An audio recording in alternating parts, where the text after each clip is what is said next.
Good afternoon, a happy new year, and welcome to all of you to this session of the Washington History Seminar, Historical Perspectives on International and National Affairs. Our first session for this year. It's good to be back with all of you after the holiday break. For me anyways, this session is provides a moment of reflection, perspective, and perhaps happy normalcy during these extraordinary times and quite frankly, terrible circumstances. Thank you all for joining us. This afternoon, we will focus on a new book by CUNY Professor David Nasaw, The Last Million, Europe's Displaced Persons from World War to Cold War.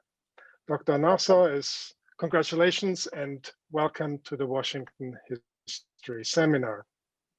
We're also very fortunate to have with us Professors Linda Kerber and Lisa Moses-Leff, two leading historians who will provide initial comments and begin our discussion that we hope will eventually, second half of this seminar, involve many of our viewers in the audience as well. A warm welcome to you, Linda and Lisa.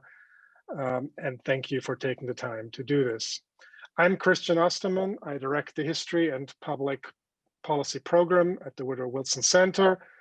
And I'm delighted to be co-chairing this seminar series, as I have for a good number of years now, with my colleague Eric Arneson of George Washington University, who also directs the National History Center. Today, Eric will introduce our speakers and moderate the discussion.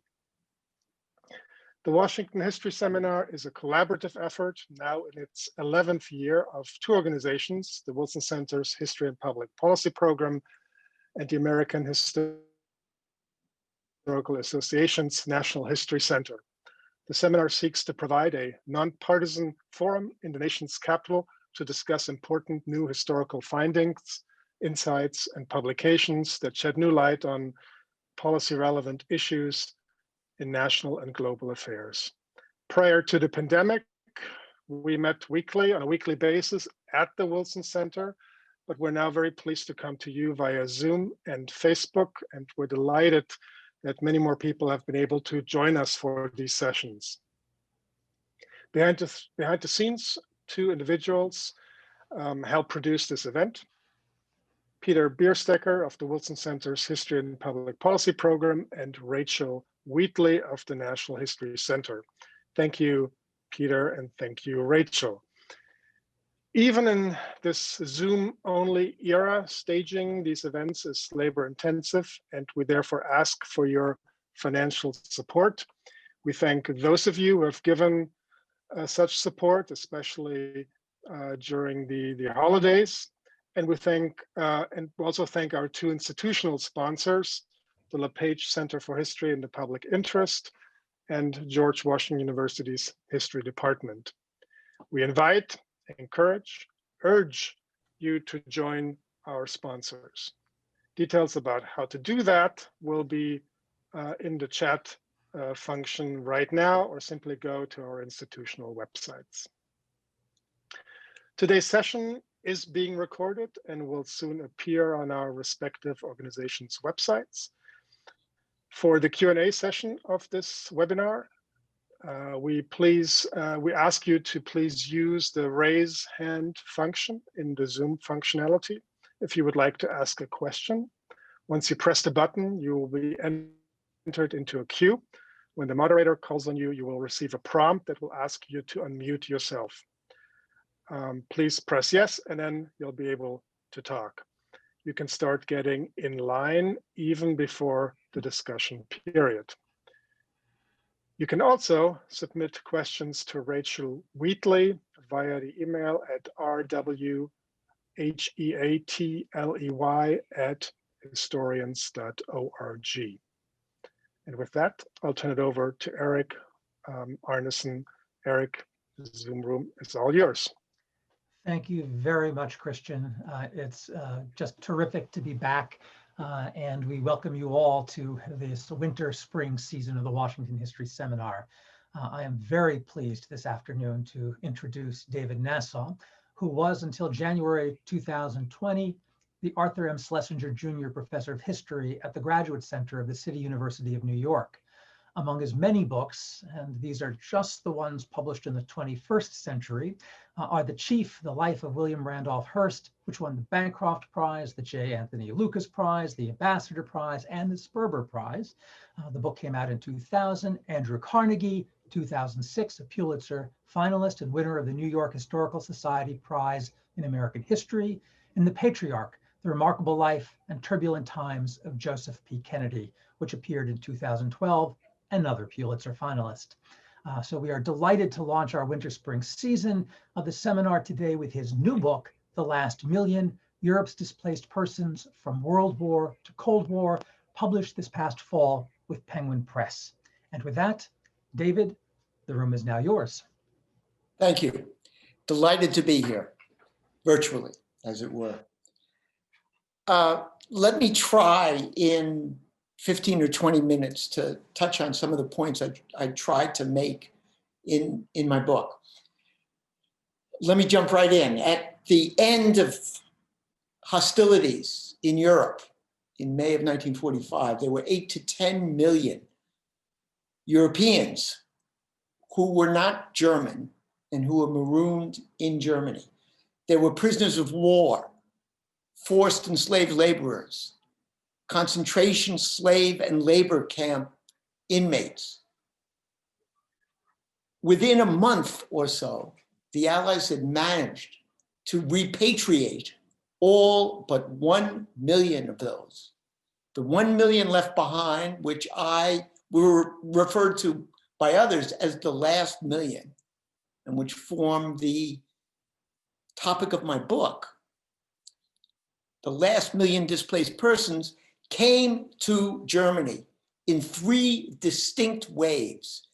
There was no such thing really as a displaced person. There were 3 distinct categories of displaced persons. The first to arrive, in the largest number, were the forced laborers and the slave laborers from Poland and Ukraine for the most part. And they had come to Germany, most of them involuntarily, to replace the soldiers who had been sent to the Eastern Front and who, despite everything that Hitler and the Nazis believed, those soldiers were going to remain on the Eastern Front for many months, for many years. And they needed to be replaced in the fields, in the mines, building the roads, in the armaments factories. So the Germans literally kidnapped young Poles and Ukrainians and brought them as forced laborers throughout the war into Germany. The second group of displaced persons were the Ukrainians, to a smaller degree, and the Lithuanians, the Latvians, and the Estonians, who came into Germany at the end of the war, 1944 to 1945. They had all experienced living under Soviet rule, the Baltic states for a brief period of time after the Molotov-Ribbentrop plan or agreement. They did not want to, those who escaped did not want to live under Soviet rule again. But more importantly, large numbers of them had collaborated with the Nazis during the war, had served as auxiliary policemen, had served in Waffen-SS foreign divisions, had worked with the German occupiers in the post office, the waterworks, and a variety of other functions. And they believed that once the Red Army returned, they would be subject to retribution. So they escaped with the Germans. They escaped with the Wehrmacht back into Germany, where they hoped they would be safe from the Red Army. The third group, the third group were the Jews. Those who had survived until the end of the war, until 1944.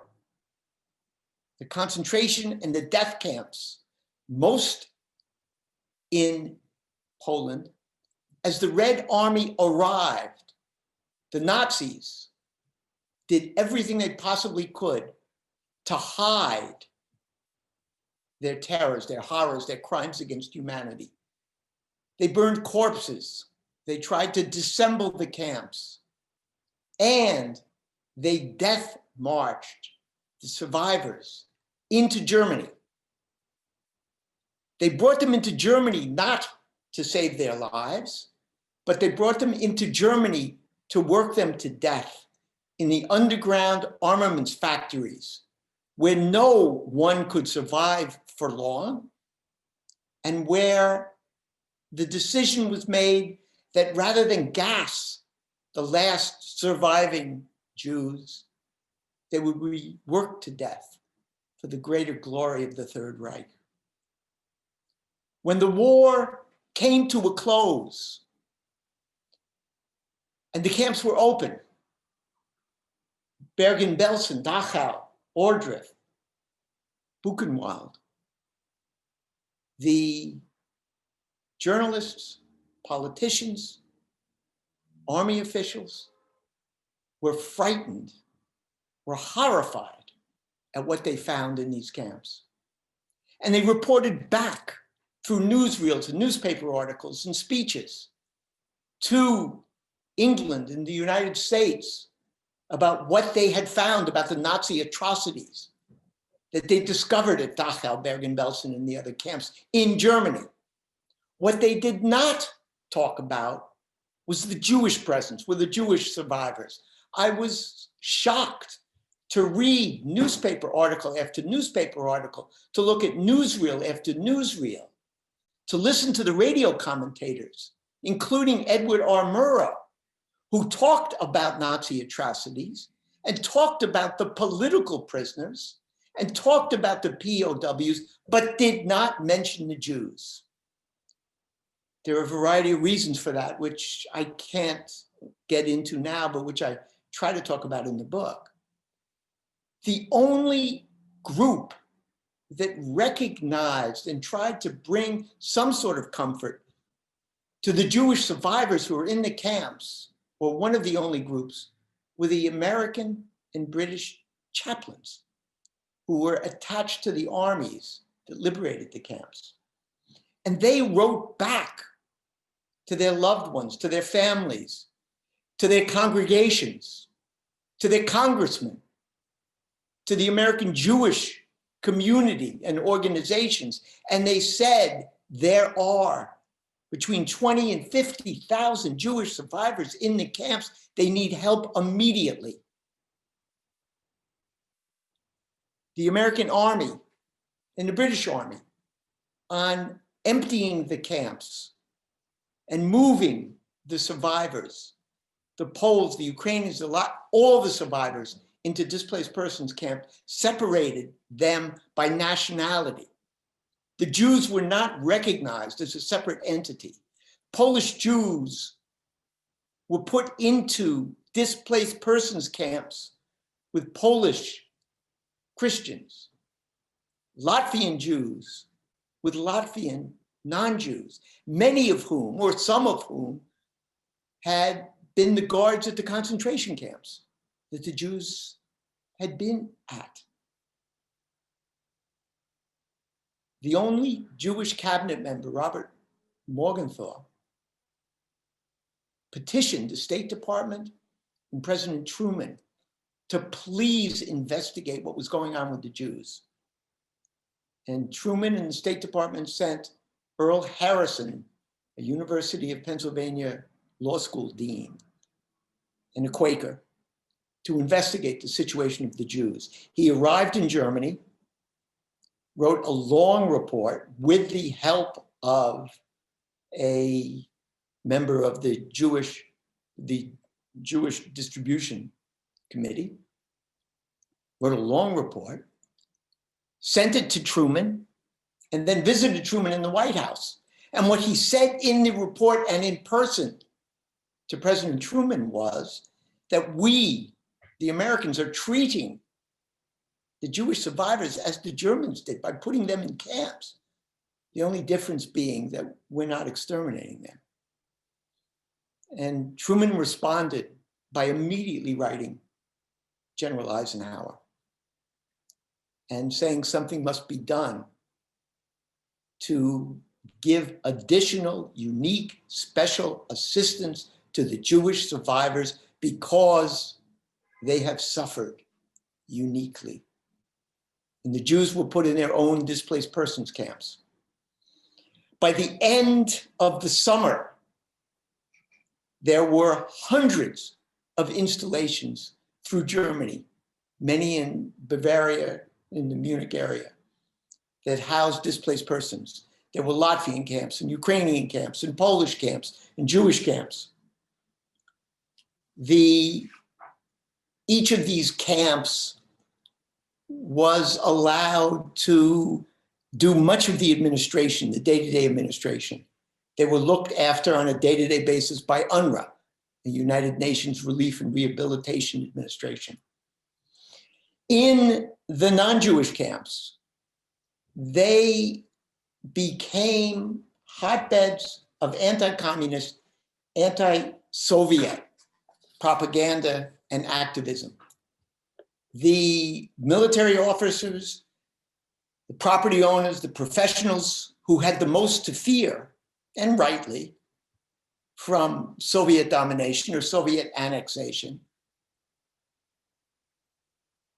took a leadership position in the non-Jewish camps and argued that it was the right of every Pole and every Latvian, of every Ukrainian, every Estonian, not to return home, but to remain in the camps, to keep hope alive that one day there would be a free Latvia or a free Ukraine, to pressure as best they could the Americans to launch World War III and to eliminate the Soviets and restore a free Poland. Attempts were made in each of these camps to organize for a triumphant return to a liberated homeland. The only group of displaced persons that didn't have a homeland were the Jews. After a brief period in which a debate went on in the Jewish camps between the Bundists, who said we must struggle, we must fight to retain a home for ourselves in Europe, and the Zionists, who said there is no place for Jews in Europe anymore. We must attempt to go to Palestine. The Zionists won. And the Zionists won the debate in large part because, as we will see, there was no country on earth that was willing to accept the Jews for resettlement. The debate over what to do with the last million reverberated through the halls of the UN and other international bodies. The Soviets and their bloc demanded that every displaced person, except for the Jews, who they considered stateless, that all the other Eastern Europeans be returned immediately to their homes, and those who did not want to go home, those who refused repatriation, had to be doing so because they were too lazy to rebuild the devastated Poland, or they were war criminals, Nazi collaborators. The Americans and the British argued for the right of asylum, that any individual had a right not to return to their homes, and the international community had the responsibility to resettle them elsewhere.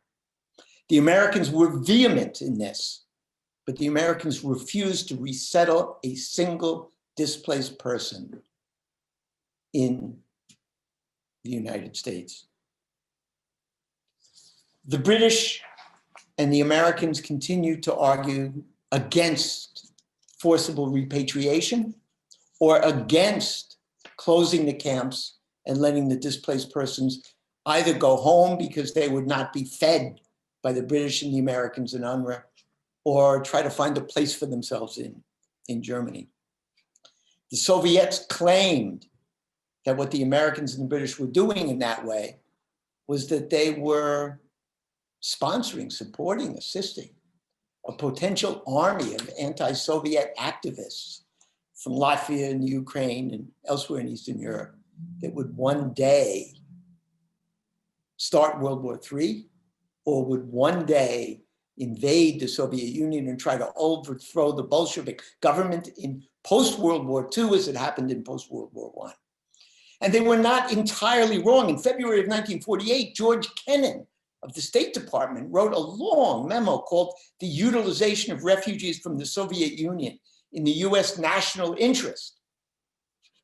An Office of Special Projects was created within the CIA to use displaced persons from the East, to use them in several ways, to bring them to the United States, to argue against Soviet aggression, to head up the Committee for a Free Latvia, the Committee for a Free Europe, to broadcast over the Voice of America. They also recruited displaced persons to be airlifted back into their homes to establish underground cadres that, should there be a World War III or a renewed Cold War, would fight against the Soviet. The Americans talked much, but did nothing to resettle the displaced persons. It was only in June of 1948, 3 years after the war had ended, that the American Congress passed a Displaced Persons Act. And that Displaced Persons Act privileged, gave preference to those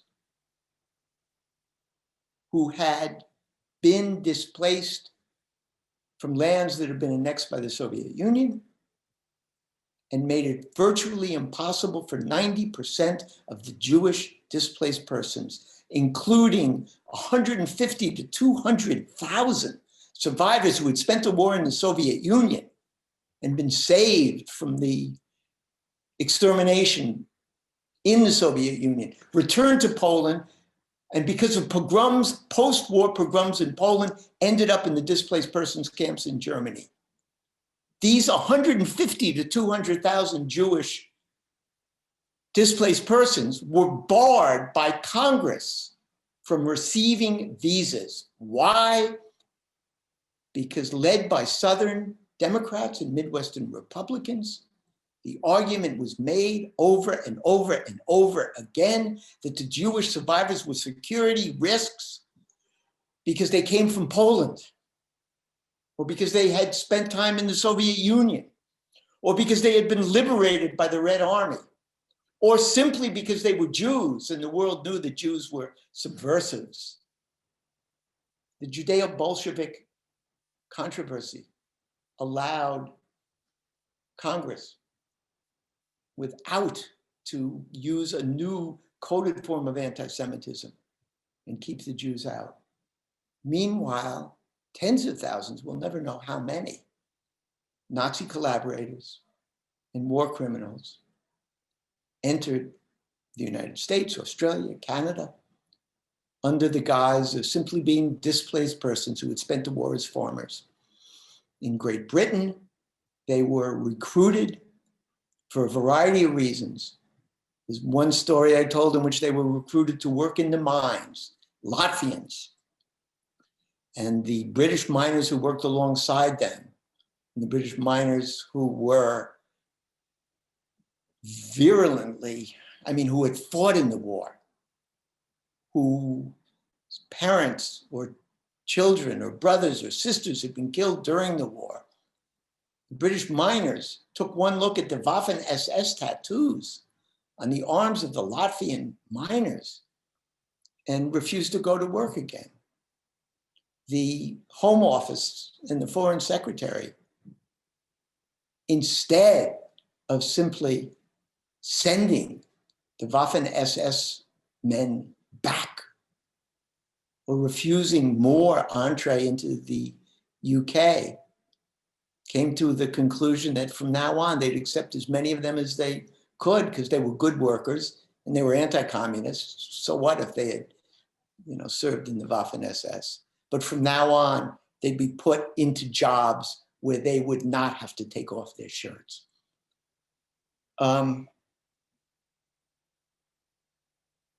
The record of the INS, of the Congress, in allowing Nazi collaborators to enter this country and keeping out the Jews because of a belief in a Judeo-Bolshevik conspiracy is, I believe criminal. Is a story we don't know and we should know. In the end of the 200,000 Jewish survivors, maybe 55,000, these are the numbers I've come up with, 55,000 are allowed to enter the United States under the Displaced Persons Act of 1948 and Amendment of 1950. 150,000 of them go to Israel.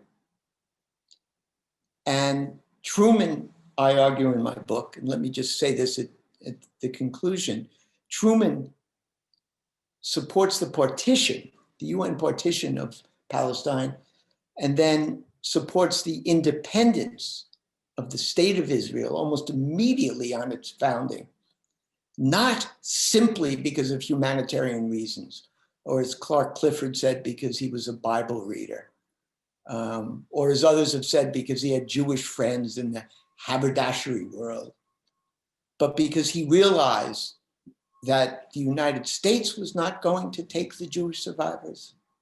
And if the United States didn't take them, no country on earth was going to take them.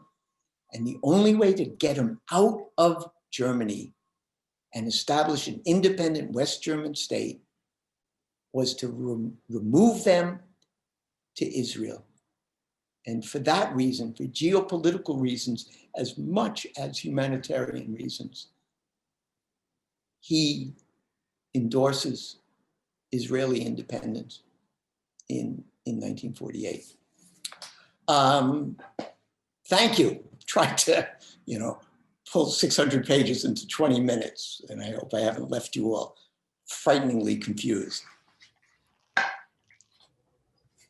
Thank you very much, David. There's a lot more in this book than we permitted you to say in your mere 20 minutes, and hopefully we'll get to some more of it in the discussion and question and answer that follows. We will now move on to our commentators, the first of whom is Linda Kerber, the May Broadbeck Professor in the Liberal Arts and History and lecturer in law emerita at the University of Iowa. Among her many books are the award-winning, or multiple award-winning, No Constitutional Right to Be Ladies, Women and the Obligations of Citizenship, published in 1998, Toward an Intellectual History of Women, 1997, Women of the Republic, Intellect and Ideology in Revolutionary America, and Federalists in Dissent, Imagery and Ideology in Jeffersonian America. She is also past president of the American Historical Association, the Organization of American Historians, and the American Studies Association, as well as a current fellow of the American Academy of Arts and Sciences. Linda, we're delighted that you could join us. The room is yours. Thank you, Eric. I want to start by saying that it had been surreal to be reading this book in the context of January 6th, when the juxtaposition of Confederate flags and swastika tattoos resonates with the 1940s, when congressmen were simultaneously protecting segregation and barring entry to Jewish survivors of the Nazis. Personally, this is the rare book that makes me want to be teaching again, so that I could make other people read it and discuss it with a younger generation. It's splendidly written, as you've probably suspected just hearing David talk about it. And I think it's worth emphasizing how much I admire his shrewd eye for the telling quotation. Throughout this book rings the significance of archives. It's like the iceberg under the story. It's not just that David relies on them, but the Jews in the camps, and this I did not know, established 75 historical commissions to take eyewitness testimony and to collect documents. And that too resonates in our own moment, when right now there is a serious threat to the integrity of regional national pieces of the National Archives, particularly one in the Pacific Northwest, which holds the papers and documents related to many of the Native American communities there. There's a rough promise to digitize them, but we all know that doing research with digital stuff is very different than doing research with documents. And so I want to make sure, if you look in the chat, there is a link to the remarkable monthly newsletter that our colleague Trudy Peterson, a historian who once served as the interim archivist of the United States, now conducts. It's free for the Human Rights Working Group of the International Council on Archives. And every month there will come into your box a remarkable set of links to places where in the contemporary news, what's happening is dependent on the integrity of the archives that sustain. Now, in my time, I want to identify three of the many, many big issues that were prompted me to think about as I read The Last Million. And some David's already spoken of better than I can. The first for me was the overwhelming invisibility of Jewish victims throughout, and the placing, the tone deaf placing of the victims and their murderers in the same camps. And one of the strengths of David's book for me as a historian is his sensitivity to time, so that for me, 3 months is 3 months. I mean, when I look back on my own life, 3 months is 3 months. But as we walk from the end of the war in Europe at the beginning of May 1945 until the end of October, beginning of November 1945, that period in which Earl Harrison went to the camps and gave his report, that's 3 excruciating months. And I never felt it before.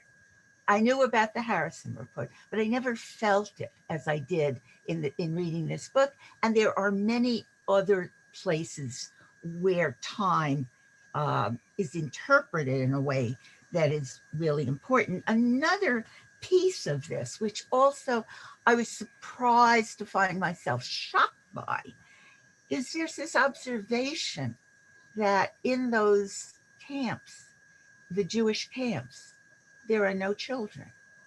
There are no children. And there are no elderly, because they are all ashes. And again, yeah, I knew that, but I didn't. So I emerged on this subject with 2 observations for David. One was, I always thought that Jewish leaders had hesitated to articulate the Jewish question more sharply and publicly, lest it prompt even more anti-Semitism. And I do sense that David thinks this was tragically misguided, and I just would like to hear him speak about that a bit. The second observation, which is more like an observation, is that it was a novelty when the Nazis denationalized hundreds of thousands of Jews. I mean, we had denationalized individuals, but not like that.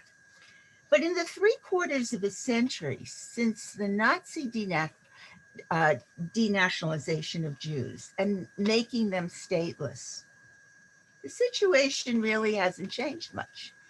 International law is like, I now think, the American Republic, or vice versa. The American Republic is like international law. It's like Tinkerbell in Peter Pan. If you believe in it, it exists. If you don't believe in it, on January 6th, it doesn't exist. There is no space in the law for the stateless. There is still no right of asylum in international law. There is no right of asylum into the United States, not in the Universal Declaration of Human Rights of 1948, not in the UN 1951 Refugee Convention, not in the US Refugee Law of 1980, and not now at our borders. For a brief moment in that draft immigration legislation in the United States, and I'm blocking 2013, 2014, there was a track for the stateless. And of course, as you know, the bill died. And so there's nothing there. Second big impact on me as I read the book was the force of anti-Semitism in the United States, which I thought I knew something about. And it is true that 80% of the DPs, I learned from David, were Christian, and perhaps 60 to 70% of them were Catholic. And it seems to me obvious that, of course, Catholic and Protestant leaders would lobby for their access to safety and security. But still, the absence of empathy is stunning. Here is, and this is David finding just the right quote, the head of the Catholic War Relief Services says, there is no sound basis for dividing the displaced into the persecuted and non-persecuted. That reminds me, by the way, since history turns up again as comedy, of the claim in the arguments made in Geduldig v. Aiello of 1974, in which the issue is pregnancy leave, vacation leave, or sick leave. Somebody argued that the distinction is between pregnant and non-pregnant persons, in which non-pregnant women and all men are a single category. We are in 1946. This is before the Cold War. And the absence of empathy is going to persist through, as David said, the pogroms in Poland. Oh, shit.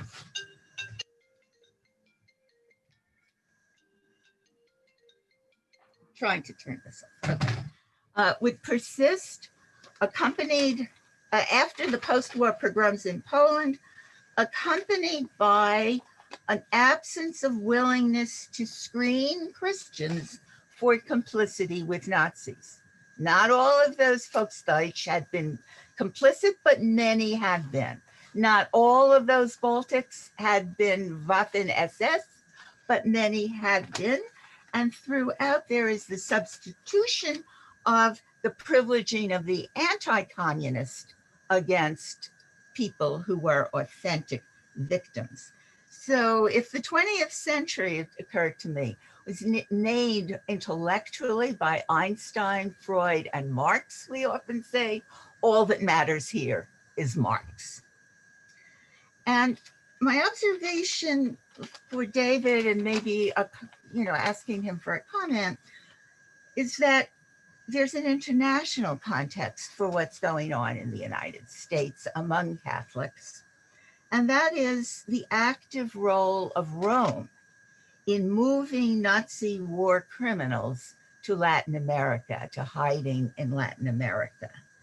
And that it's not until 1965 and Vatican II that the church will renounce the principle that Jews killed Christ and encourage all the people in Catholic community to drop it, but they can't get it out of the Gospels. And how fast it is dropped and how effectively remains something of an open question. And in that international context, I think it's useful to remember that the Vatican is not just a little piece of territory inside the city of Rome. It is a state. It has ambassadors throughout the world. It has ambassadors with access to the ears of political communities, political people throughout the world. So I wondered if David wanted to have a thought or two on that.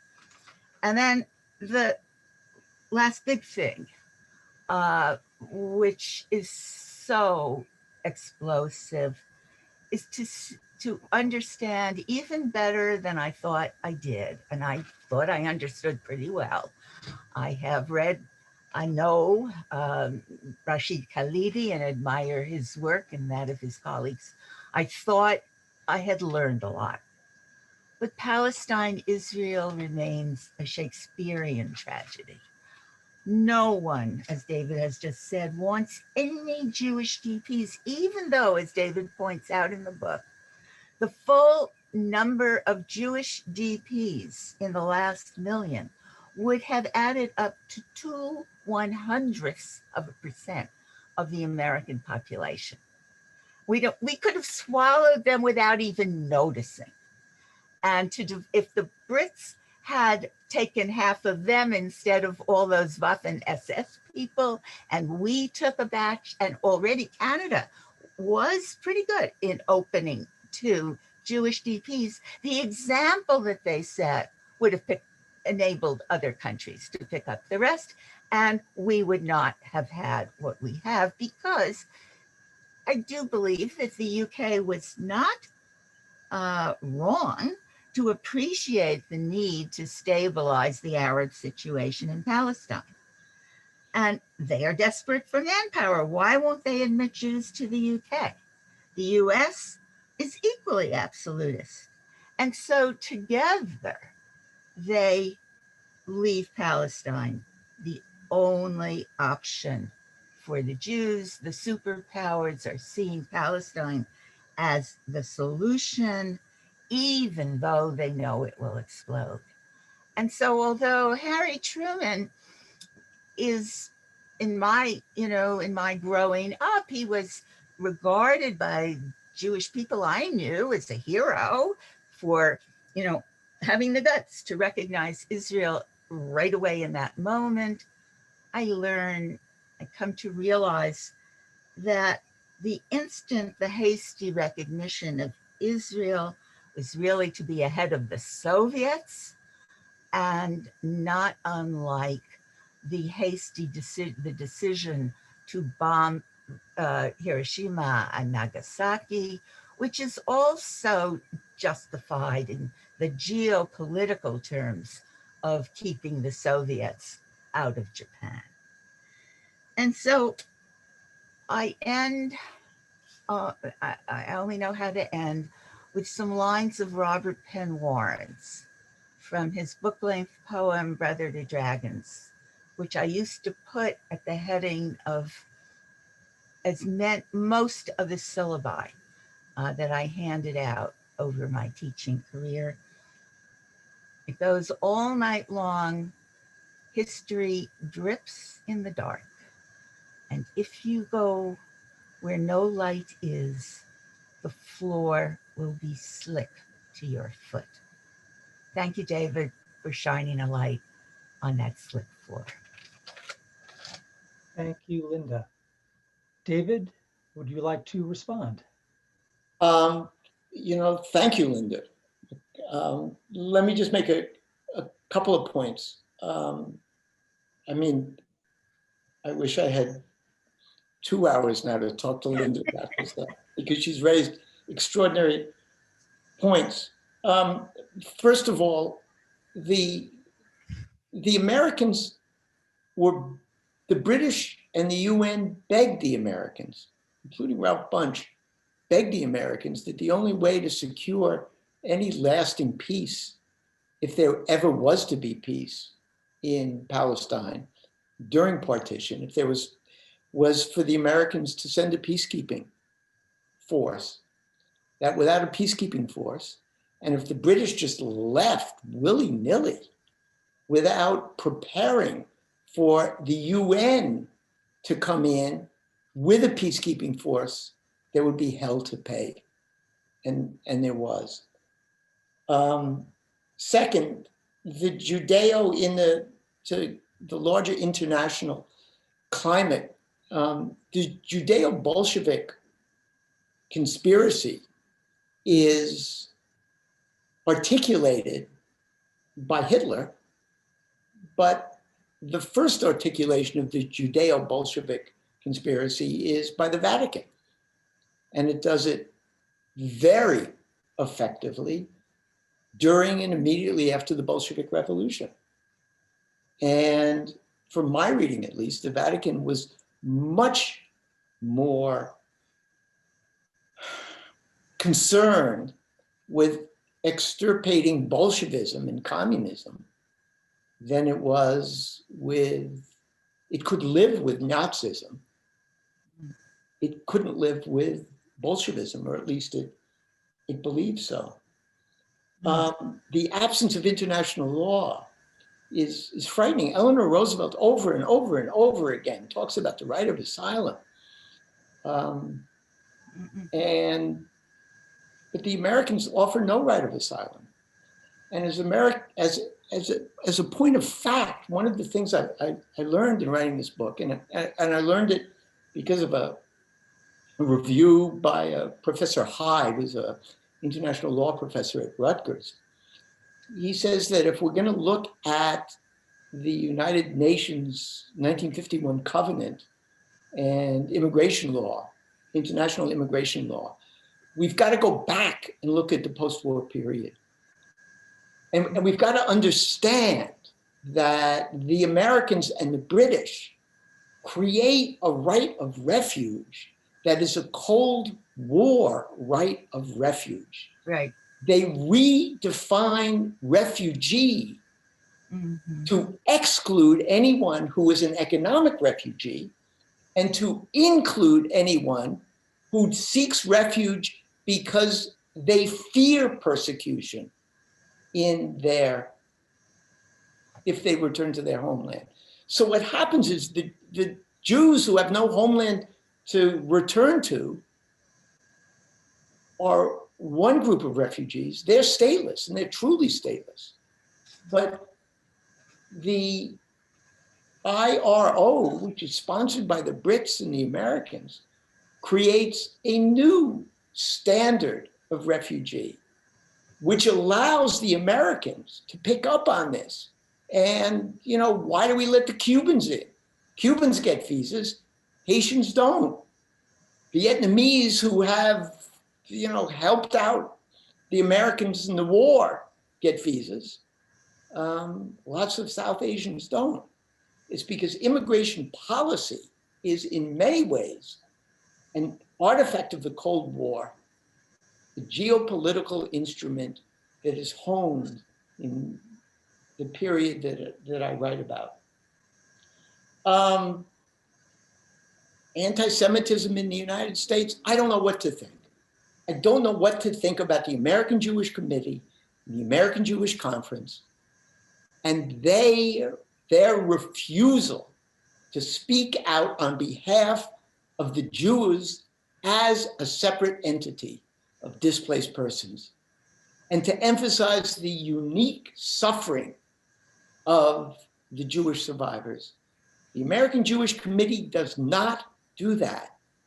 Under Judge Proskauer, they advocate for the admission of displaced persons, not of Jewish displaced persons.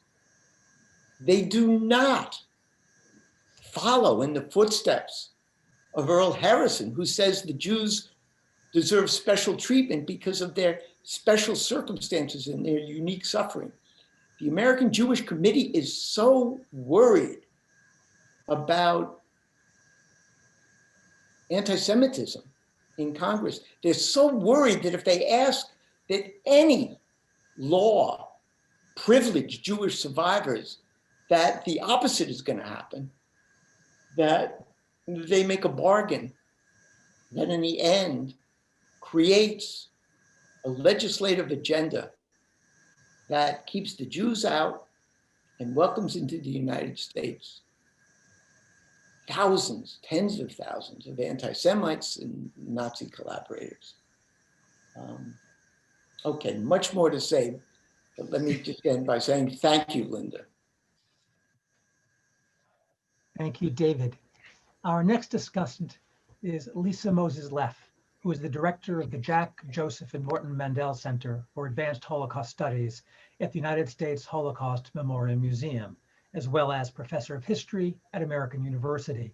She is the co-editor of Colonialism and the Jews, published in 2017, and the author of Sacred Bonds of Solidarity, The Rise of Jewish Internationalism in the 19th Century France, 2006, and most recently, The Archive Thief, The Man Who Salvaged French Jewish History in the Wake of the Holocaust, from 2015. It received the Sammy Rohr Prize for Jewish Literature. She was also named American University's 2017 Scholar Teacher of the Year. Lisa, Zoom room, yours. Thank you, Eric. And thank you, Christian, also for inviting me. It's such a pleasure to be here and to read David's incredible book. I want to begin by really recommending this book. If you're not getting that yet, everyone watching, this is a really terrific and important book. It is beautifully told. David is a writer, as you can hear from the long list, if you haven't read his other stuff as well. Incredibly readable in a way you would expect with a non-academic writer, but built on a very solid foundation of academic research. It's really a tour de force. So I thank you for the opportunity to read this book. When I first received it and saw that it was 600 pages, I must say I was a bit intimidated, but it reads so beautifully. You just keep reading and reading. So thank you for that. To me, what's most important about this book is the way it puts together the story. There are lots of different pieces, as you heard in David's introduction. There are lots of different pieces, and many of them have been written about before, or there's even a wonderful documentary that I used to teach in my class about the Jewish DPs that I also highly recommend, that tells an important part of this story about the Jews separately. What I found so exciting here is how it pulls together stories. So you have all of these different types of DPs being considered together, seeing what happened to them together. And then you have all of the different authorities, right? So you have the occupying armies, and then they do their part and are replaced by these international organizations, UNRWA and the IRO. How they deal with the DPs is totally different. Then you have a part on the discussions in Congress, a totally different set of players with their own records, with their own considerations. These two become part of the story. The story of the different emigration programs is told here, including to the UK, as David mentioned in his introductory remarks. And then I absolutely loved how towards the end, David, you get to the story of the Office of Special Investigations, which after it was established in 1979, investigated, found, and was able to deport many of these criminals who had been able to enter the US illegally.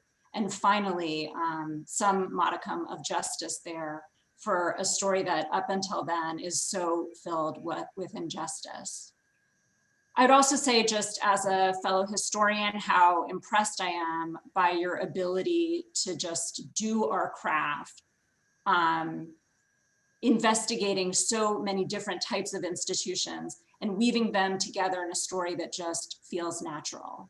And what it allows us to do is see how these different stories start as one, diverge, re-intersect, and then we can compare them. And I just want us to give one example of how that's illuminating.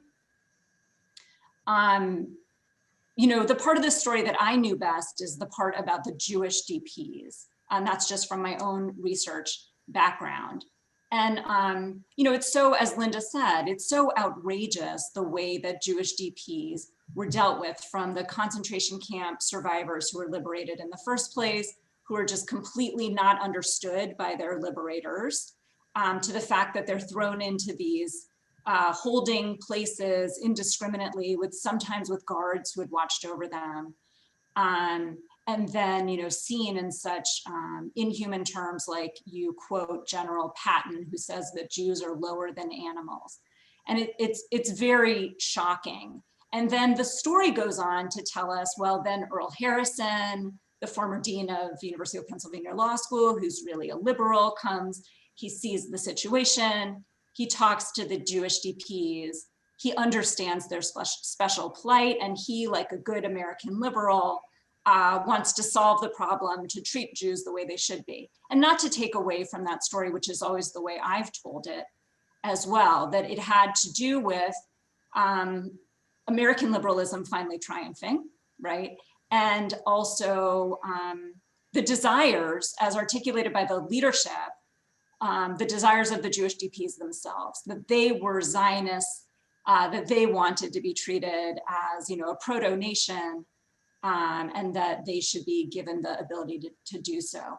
One of the things, and that's true, and you include that story in your chapter about Harrison as well, but one of the things that I thought was so useful in your book, by seeing this story alongside how the Allies and then the international organizations treat the Poles and the Ukrainians and the Latvians and the Lithuanians and the Estonians, is that, the policy of these organizations was to treat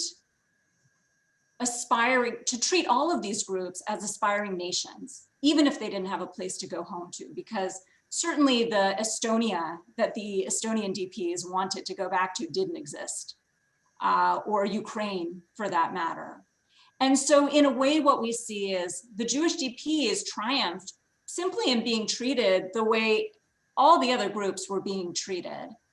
And that broader framework really brings a really different way of thinking about the Jewish DPs. And I really appreciated that. Okay, I want to get right to some questions for you.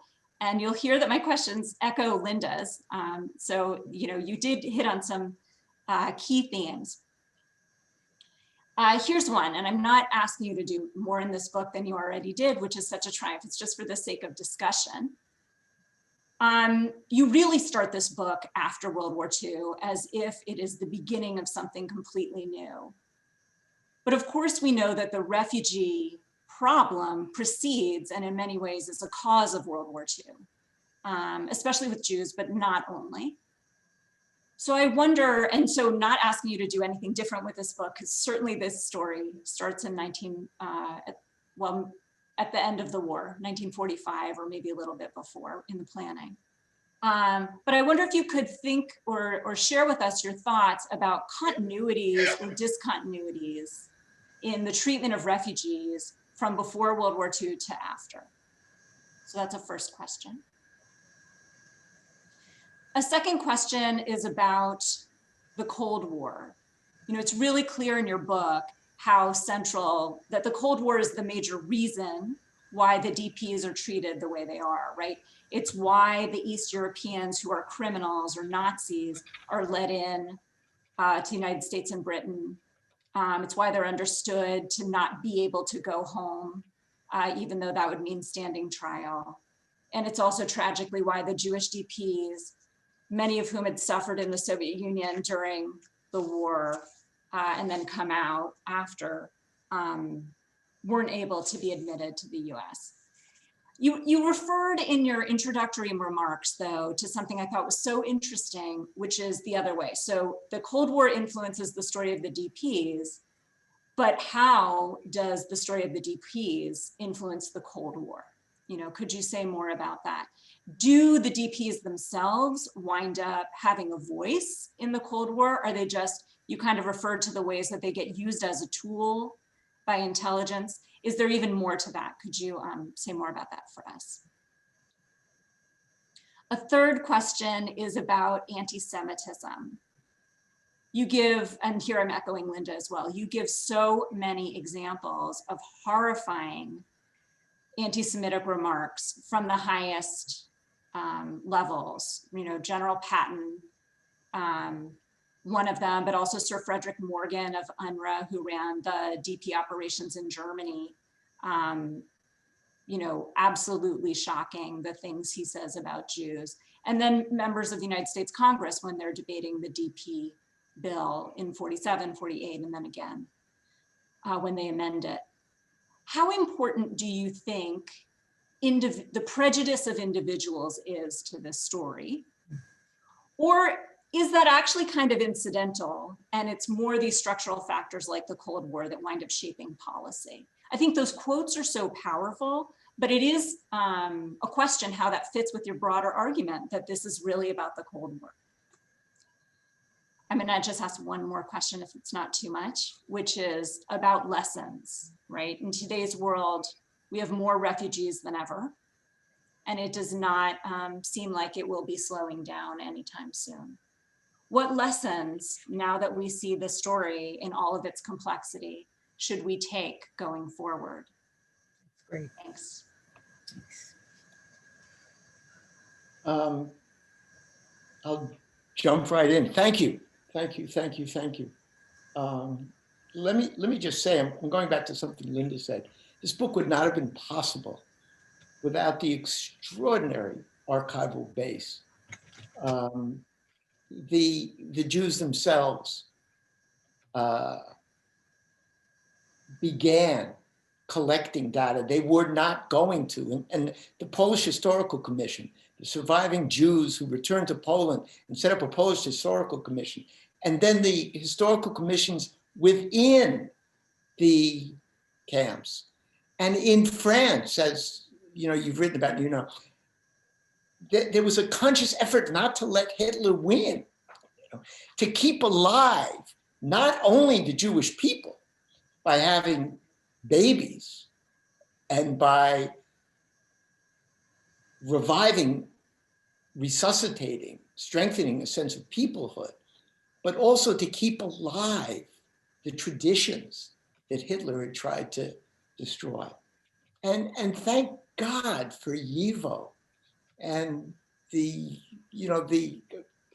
extraordinary resources in Washington at the Historical Memorial Museum. They're just unbelievable. And the resources, the new resources of Steven Spielberg and the Shoah Foundation. They made this book possible. And we need archivists and archival sources for the present just as much to tell the story of the present, just as much as we require them. And thank God they're there to tell the story of the past. So I just want to add that. The question of continuity is an extraordinary question. We thought we had learned something from World War I about the ways in which wars and post-wars create refugee problems. Roosevelt, in 1943, establishes UNRWA. Before there is a United Nations, there is a United Nations Relief and Rehabilitation Administration, because he assumes that there will be millions and millions of refugees, and that it will be a global problem and can only be solved with a global solution.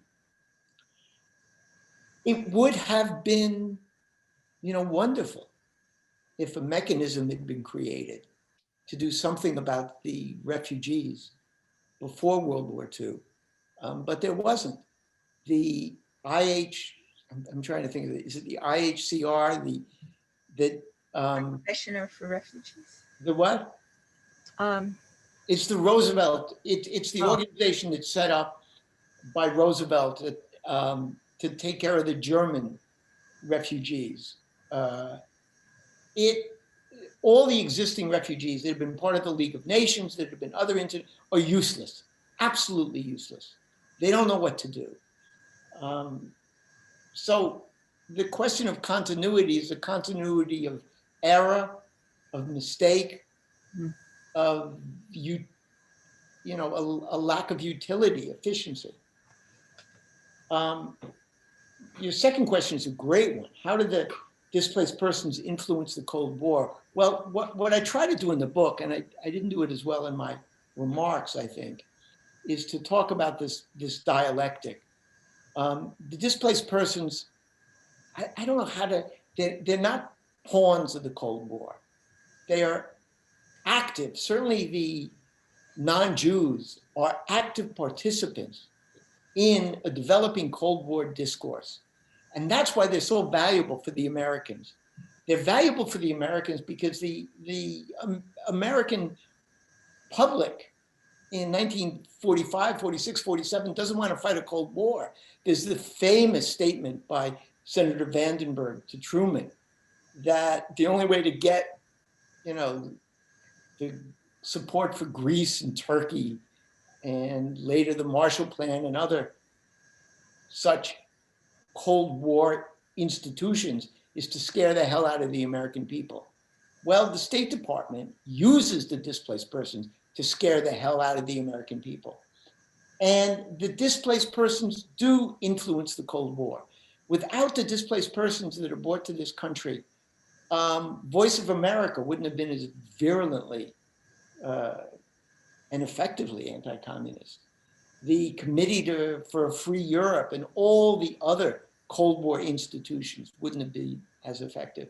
And as I argue in the end of the book, towards the end of the book, the Cold Warrior displaced persons who become a loud voice within the Latvian, the Baltic communities, the Ukrainian communities, the Polish communities, help to turn those communities towards Nixon, towards Reagan, away from the Democrats, away from the Roosevelt New Deal coalition, by claiming that it is Roosevelt who's responsible for the Cold War and Truman who's responsible for not fighting it effectively.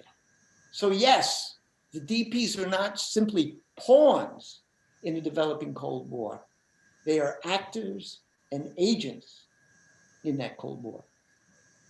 Question of anti-Semitism, I fought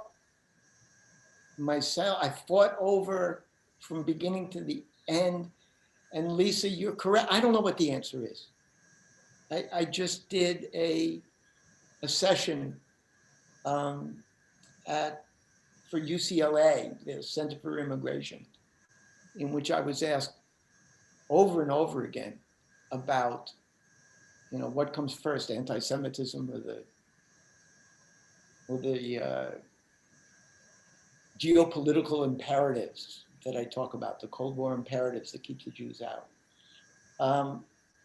My only answer is, and this comes from my subjects in the United States, the people who belong to the American Jewish Committee and write in the American Jewish Yearbook, another incredible source. And they say the conclusion I reach is there's no such thing as anti-Semitism, singular. There are anti-Semitisms, plural. That there is a core myth that Jews are outsiders, that Jews are subversives. But that myth, that core of anti-Semitism, is reconfigured in the course of the 17th, the 18th, the 19th, the 20th, and the 21st century. The images change, the discourse change, the codes change. And anti-Semitism becomes so entwined, so dominated by the Judeo-Bolshevik conspiracy that it's hard to tell. There are a bunch of anti-Semites, and you can find them right away. Senator Revercombe and a bunch of the Southern Democrats. But there are also the Midwesterners who have no experience or no, they're not like General Patton. They're not dyed-in-the-wool anti-Semites, but they accept this Judeo-Bolshevik conspiracy full on. And they make the argument over and over again that any Polish Jew who spent any time in Poland or has any family in Poland can't be trusted to enter this country. Let me just make one point. 2 weeks ago, there was a bipartisan effort in Congress to grant special visas to the Hong Kong democracy advocates who were under siege and who were about to be arrested by the Chinese authorities. And a bipartisan group tried to get as many possible out of Hong Kong into the United States. And Senator Ted Cruz objected. And his objections were the same as the objections of the Southern Democrats and Midwestern Republicans, and eventually a majority of Congress in 1948. He said, one, we can't change the immigration laws. And all the Democrats are trying to do by letting in these Hong Kong dissidents is open the gates wide, and next will be the Mexicans. And then he said, and this I found just astounding, we can't let the Hong Kong dissidents in because we don't know whether they're Chinese communist spies or not. So Cruz was effective enough so that the bipartisan measure never reached the floor of the Senate. Lessons for today? I guess one, that the refugee problem is an international problem, as Roosevelt recognized in 1943. And it can only be solved through international cooperation and an international effort that involves not only countries, but philanthropic organizations and NGOs. And the refugee problem will only be solved when there's some sort of an international commitment. The United States has gone in the opposite direction in the last 4 years. And the refugee problem has gotten worse. That's number one. Number two, we can't have an American immigration policy based on falsehoods, based on lies such as the Jewish survivors were communist agents, or the Hong Kong dissidents, Chinese spies, or those attempting to come to the United States and seek asylum from the South, drug dealers, vagrants, criminals, gang members. Until we eliminate the falsehoods and build a policy based on international cooperation and based on reality rather than myth and falsehood and lie, I mean, the problem is going to get greater and greater and greater and greater. Sorry to end on such a down note. Let me mention one other thing at the end of my book, just so we have a moment of recompense here for the suffering that's going on. I interviewed a man named Itzhak Lachman. And Itzhak had been in camps all his life. And in Dachau was transferred to Landsberg, which was one of the first all-Jewish camps. And there he saw a young woman who was a carpenter, and he was asked to build bunk beds. And he saw a young woman who looked familiar. And he had met her when he was 15 and she was 13 at a lakeside resort in Poland. And they had both been through the camps and through Dachau. And they fell in love, got married, had a child. And a Jewish chaplain came up to Lachman and said to him, "Do you have any relatives anywhere in the United States?" And he said, "Yeah, I think I have some cousins in Brooklyn or New Jersey." So the Jewish chaplain wrote a letter and he published it in the foreword. And he identified Lachman and he said, if there are any relatives who know this man, please get in touch with me right away. And some cousins did get in touch with the Jewish chaplain. And after years and years and years, Lachman, his wife Lola, and their child who was born in the camps came to the United States. And when I interviewed Lachman, he was 97 years old. Lola was 94. They were in a nursing home in Queens. And after telling me the story, Lola can't talk about what happened because she lost a sister, twin sister at Dachau. Itzhak tells me the story. And then he looks at me with tears in his eyes. And he says, but it's a good life. It's a good life. He said, my cousins, they looked after me. And they got me to the United States, and they got me a job, and they got me a shelter. And he said, I've been married for 70 years, and I have children and grandchildren. He said, it's a good life. The perseverance of these survivors is absolutely remarkable.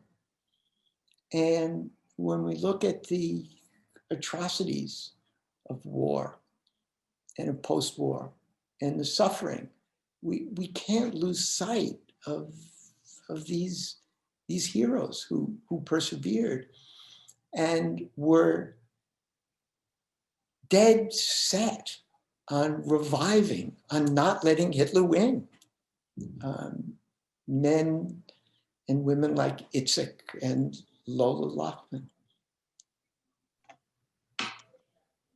Thank you, David. We now move to question and answer. If you have a question, you can use the raise hand function on Zoom or type a question into the Q&A.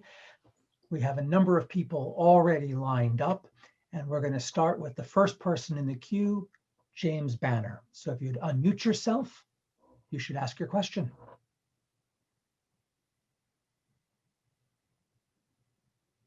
Good. Yes, I'm unmuted, correct? David, can you hear me? Yes. Yes. Good, it's nice to see you.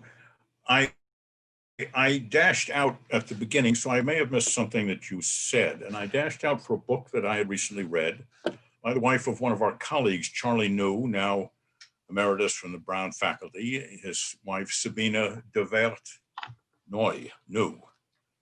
Sabina, it turns out, was a non-Jewish refugee who spent, I guess, 13 or 14 years wandering Germany as a displaced person and refugee until she came to the United States, I think in 1958. Now, I may very well have missed something that you said, but there obviously were some people who were simply uprooted people who were indomitable, as your Mr. Lachman certainly was, persevered through thick and thin and considered himself to have had a good life. What was the proportion of non-Jewish, non-Eastern Bloc refugees in Washington, in Germany, and how, if at all, did their lives differ as a group? They probably weren't a collectivity, but as sort of a group, a definable group, from the others that are the focus of your attention. Okay. I don't know whether you know Sabina's book. It's called A Long Silence: Memories of a German Refugee Child, 1941, 1958. Where did she come from? Where was she a refugee from? She was born in Germany. She was a German Protestant, I believe, if I recall the book. Yeah, we Americans, well, I speak for all of us, I shouldn't. We have such poor understanding of what goes on in Europe and in Germany. Historians like Christian and Lisa have helped us understand better what goes on in Europe in the post-war period, and certainly in Germany. But the displaced persons were the last million. The Volksdeutsche expellees were 8 to 10 million. Ethnic Germans are expelled from their homes in Eastern Europe. Some had only been there for a couple of years. Some had been there for generations. And they are sent back into Germany. And in the beginning, they too were refugees with an impossible road ahead of them. Some of them had been, of course, war criminals. Many of them had been Nazi collaborators, but some were innocent. And yet, because they were Volksdeutsche, ethnic Germans, the Poles, the Yugoslavs, the Czechs, nobody wanted them. And they were put on trains and expelled and to put into their own camps in Germany. So the story I tell is just a tiny part of the much larger tale. The Ukrainians who are, and the Poles and the Yugoslavs who are displaced, the population transfers that go on all through Europe after World War II is a related story, but not a story I could tell. And thank God historians are now beginning to tell that story. And it is, it is one worth telling. Thank you. Sonia Michelle, if you would unmute yourself, you may pose a question.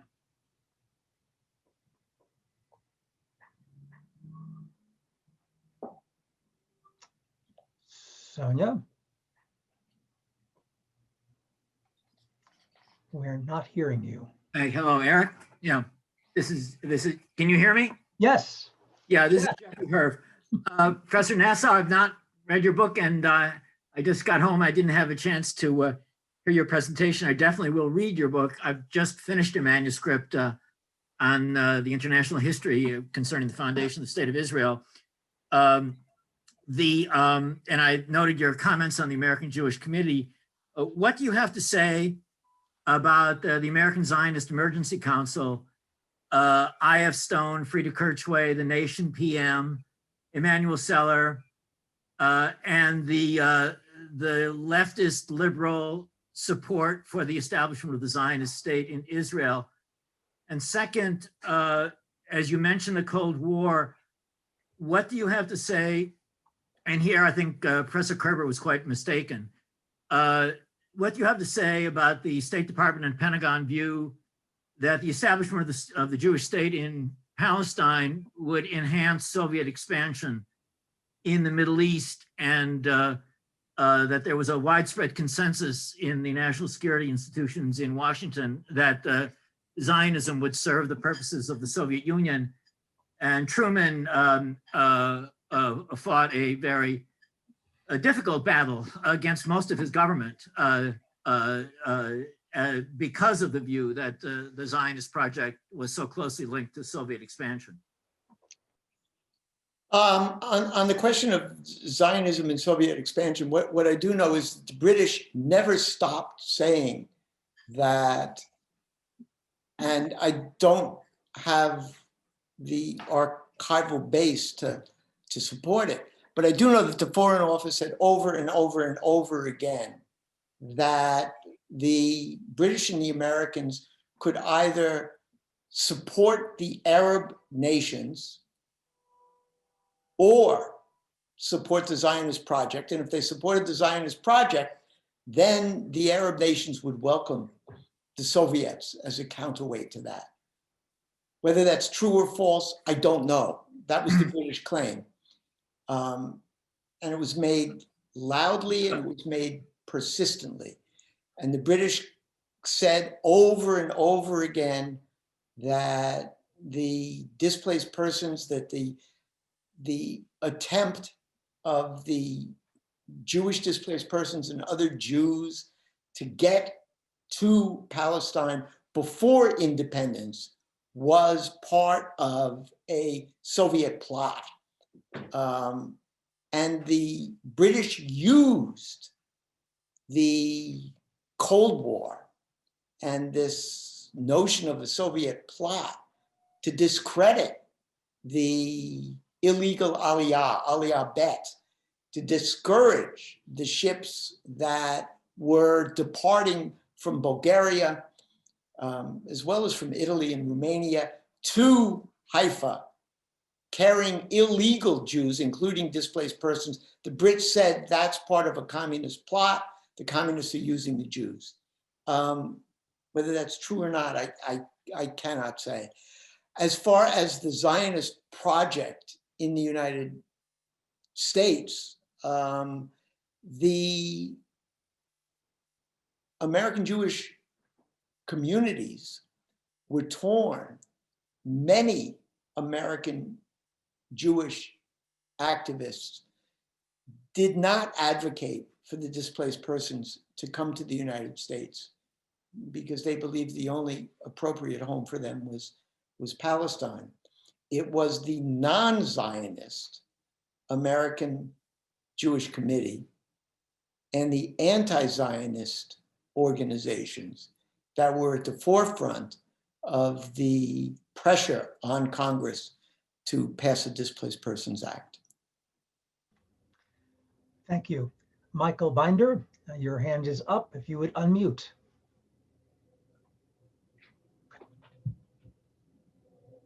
Go ahead. Two quick questions. One, you mentioned DP camps in Germany, but not Austria. My parents from Poland, who spent the war in the Soviet Union, had to stay in camps, 5 different camps in Austria for over 3 years before they finally got to the United States. So why not mention the Austrian camps? And second, I attended a talk where the role of Senator McCarran of Nevada in keeping the Jews out was prominently played up. But you just mentioned congressmen from the South and the Republicans from the Midwest. What was McCarran's role? No, you're right. I misspoke. McCarran is front and center in this book. There are probably more references to McCarran than to anybody else. McCarran is villain number 1 in this book. In answer to the Austrians, yes, there are camps in Austria, there are camps in Italy. Ray Kushner, the grandmother of Jared, spends time in the displaced persons camp in Italy. Lots of Jews spend time in Austria. I focused on Germany to a greater extent in this talk, but also to extent in the book, and that was simply convenience because the bulk of the displaced persons were in Germany, though there were camps, and I recognize this in the book, in Austria and in Italy as well. Thank you. We're running out of time, so we're going to try to see what we can squeeze in quickly here. Susan Garfinkel, your hand is up. Please unmute.